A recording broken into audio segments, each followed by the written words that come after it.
এই মুহূর্তে তিনটে আলাদা বই একসাথে পড়ছি। কী চলো তোমাদের দেখাই। তো শুরুতেই ব্যাটম্যান সুপারম্যান ভলিউম 1। আমি এই ধরনের সুপার হিরো কমিক্স পড়তে খুবই ভালোবাসি। তো এখানে দুজনই আমার অত্যন্ত ফেভারিট সুপার হিরো ক্যারেক্টার, যারা এবার একত্রিত হয়েছে কারাপ্ট পলিটিশিয়ান এবং শিল্পপতি বৈজ্ঞানিক লেক্স লুথারকে ক্ষমতাচ্যুত করার জন্য, এবং এর আর্টওয়ার্ক আমি অলরেডি দেখতে পাচ্ছি কিন্তু খুবই ব্রেথ টেকিং। তো যত গল্পটা এগোবে আমি মনে হয় এটাকে আরও বেশি করে এনজয় করব।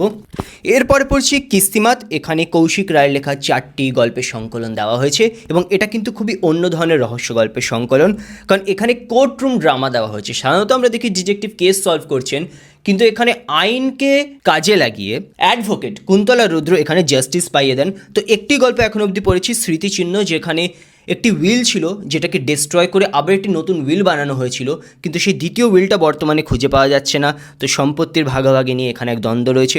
আমার কিন্তু প্রথম গল্পটা পড়ে যথেষ্ট ভালো লেগেছে। আর এরপর হার্ট ল্যাম্প, বানু মুস্তাকের লেখা, এখনও পড়ছি এবং বারবার অভিভূত হচ্ছি।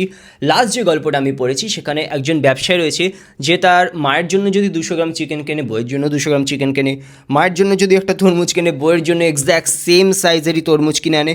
তো এইভাবে বইয়ের মনে এক দ্বন্দ্ব বা বিদ্বেষ তৈরি হয়েছে, এবং সে তার মাকে আর ভালো চোখে দেখতে পারছে না, আর বারবার হিংসার শিকার হতে হচ্ছে তার মাকে। তো এখন সে ব্যবসায় ইগোতে পড়ে গেছে, এবং সে ঠিক করেছে যে সে নিজের হাতে তার বিধবা মাকে আবারও বিবাহ দেবে, এবং সে কোনো রকম পারমিশন নেওয়ার প্রয়োজন বোধ করেনি। তো তিনটে ক্যারেক্টারের ভেতরে সর্বসময় এখানে মনের ভেতরে এক অন্তর্দ্বন্দ্ব হচ্ছে, এবং গল্পটা পড়ে কিন্তু আমি সত্যি খুবই সারপ্রাইজড হয়ে গেছিলাম। আর আরও সারপ্রাইজ হব যদি এখনও ফলো না করে থাকো তো।